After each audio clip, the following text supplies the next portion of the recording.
Raptors do. Why would they cheer for Oh, him? we're already debating right now, friends. Yes, he is one of the most iconic players to put on a Toronto Raptors jersey, known for his heart and hustle and for being the leader of the pound. Please welcome the Junkyard Dog, Jerome. Yes, Here he is. Get the dog pound running. Yes. Just flew in. Straight from to the see you. airport, That's flying it. in from home from Vegas, and right here, stuck in traffic. We love it. You came straight here, first to BT. Thank you so much for joining us, man. Welcome home. Had to come to BT, man. This is it. I really appreciate it, and very excited. This is an awesome time for Raptor fans and the whole community of Canada at large. We're so excited for the Raptors. You're rocking the Raptor purple. Yeah, I brought back the old The school. old You're, school. like we you're gotta- missing something, though. No, see, I have a headband. I'm gonna pop it out tonight. That's my game time. game time only. Yeah, I my get it. warrior look. Yeah. High socks. Can't wait.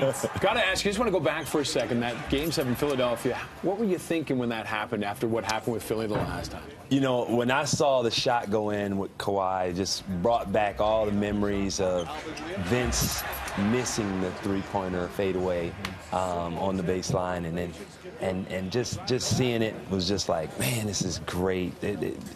They'll be able to hang on to this for the rest of their lives.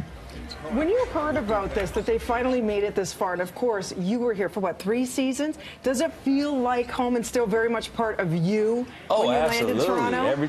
Look, by the time, as soon as I get on the plane in the airport, all the Toronto fans, you're going back to Toronto. This awesome. You know, and the moment I get here, you know, I was telling my daughter on the way, and I said, look how much has changed. I said, every time we come back, there's another tower up. True. Yeah. You know, there's another condo building, and you know, that's something that, you know, we miss, and that's why I keep coming back. Well, You it, can of come course. back anytime. And Toronto Anytime. is home for you because your daughter was born here as well. Yes. That's right. From That's Toronto, right. Canadian. Beautiful daughter. She's like, I'm so tired. Look at Oh, she's gonna make some Get off the TV, plane. get some TV time, She's Daddy. so beautiful, 17 years young. What a beautiful young woman. And here she is back now celebrating with you, her papa, proud papa, this amazing, momentous, historical moment, which is Yes. what it is. Yes. You know, a lot of people will compare the newer Raptors to the guys of old, and a lot of people compare someone like Siakam to you and that energy. When you look at him, do you see some of that? I love dog Spicy pound. P's Yeah. game. He needs to get some dog pound barking behind him because he hustles. He's all over the court. He plays defense, offense. He brings a level of energy, and he's, you know, one of the key pieces to the team. I just love his tenacity. You know, being able to come up with big plays and a lot of key blocks in the series so far and defensive prowess. I really. You know, see a lot of us, the old school, in this team. Speaking of barking, people are barking at Drake. Yeah. As we know, he is the true ambassador, always has been, and they've been subtly, gently asking him to tone down his courtside antics. Do you think this should be a thing, or should Drake be Drake? Well, there's different levels to, you know, what fans should and should not do. Etiquette? And This is JYD speaking. And he has, edged on that line of over the top. Okay. But, you know, the whole thing is, you know, as a fan, you want him to be in the moment, but just you got to make sure you have to also respect some of the boundaries.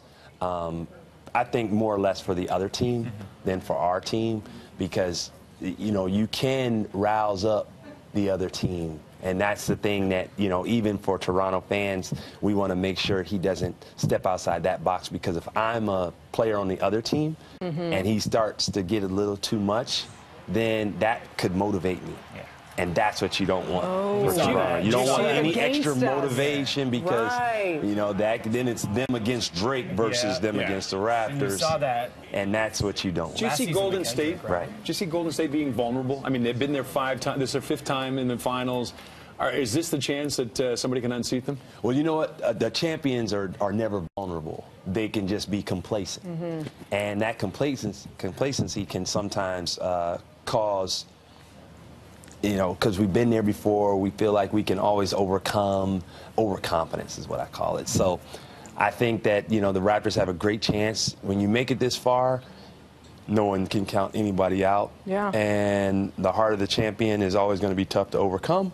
But That's what dreams are made of. It's time to make everybody's history. dreaming right Let's now. make history. Who do you think is the most key player for the Raptors in this series? Is it Kawhi, or is it some, another role player maybe? Well, I think it's really Kyle Lowry. Kyle Lowry is, he's been the unsung hero. I remember key rebounds in the first series. Really coming up with game-winning plays, game-winning assists, and moments that don't really get the accolades of a fadeaway jump shot, but at the same time, bounce pass down low, to Mr. Ibaka and really just sending the game over the top. Could have went in for a layup, but you know what? No, I'm going to give it to Kawhi for this dunk. Yeah. I mean, those are the kind of moments that just I think really set the tone for this team, and they feed off his leadership.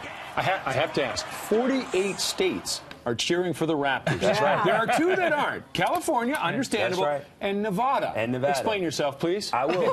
Explain yourself now. But you did miss one. Yeah. Hawaii. Oh, was Hawaii Yeah. cheering? Yes, Yeah. you didn't see that little. Yes. A little So bit, yeah. I can explain this, right? Explain it. It's so hot in Nevada that they just can't Think straight. understand what's happening up in the can't north. process. I try to explain it to them, but they don't get it yet because it's the desert. That's all they've known. That's all they'll ever know. That's right. But after this championship run, they'll get to know us. One thing about JYD, you've always been about the fans. You've been about the kids. You're still doing that. Quickly tell us about your latest. Is it the Big Three? Yes. Tell me about It's the this. Big Three, but we're doing the Young Three Young Academy. Three Academy, Because yes. there's so many kids all across Canada and throughout the world, for that matter, who never get the opportunity to, interact or be coached by a professional athlete. So came up with the idea and the concept, real-time coaching, and some great technology with RealWear to be able to bring this to the homes, to the playgrounds, to the neighborhoods of kids, and make it affordable. So we're very excited because the top 100 kids that sign up, it's only $25. Wow. Nice. Yeah, And you Thanks for get the giving back. personal tutelage of the dog pound himself. Yes, it. speaking That's of, you're it. going to Thank hear you very some much. noise courtside tonight. Yeah. What's it going to sound like? You know, JW on Dog Twitter. pounds in the house. Yes. Man, JYD. At Junkyard Dog, Barack. JW, give him some love. Everybody, let's go out with